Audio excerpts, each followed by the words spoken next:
আপনি ভালো জানেন। না বিয়ান সাহেব, আমি তো জানি না।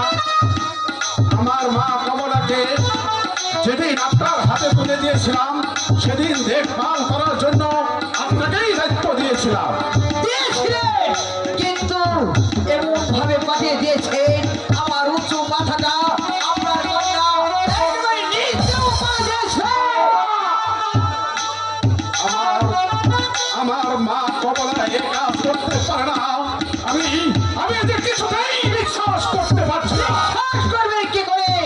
কারণ সব মেয়ের বাবারা এই কথা বলে থাকে আপনাদের একটা কলঙ্কিনী, একটা নষ্ট, খুব শান্তভাবে কথা বলো। আমার মেয়ে খারাপ নয়, আমি বিশ্বাস করি না। আমার মেয়ে খারাপ হতে পারে না। আমি এদের কিছুতেই বিশ্বাস করতে পারছি না। কি করে? কারণ মেয়ের বাবারা এইরকমই বলে। তাই তো বলছি আপনার মেয়ে এমন একটা জঘন্য কাজ করেছে, সেই কারণে আমি তাকে নির্বাস করে দিয়েছি। না!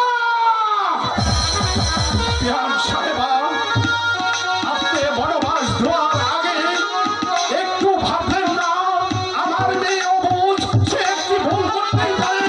আমি যেহেতু তার পিতা, আমাকে একটু বলা আপনার উচিত ছিল। উচিত ছিল? সুন্দর কথা বলেছে। আমি হয়েছে এই রাজ্যের বেগম, আমার মাথায় কয়েকটি পুনরায় দিয়েছে, আর আপনার কাছে আমি জিজ্ঞাসা করে তারপরে তার বিচার করবো। হতে পারে না, হতে পারে না।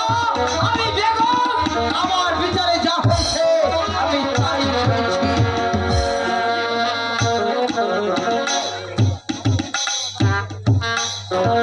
ঠিক আছে, আমি আপনাকে বলছি,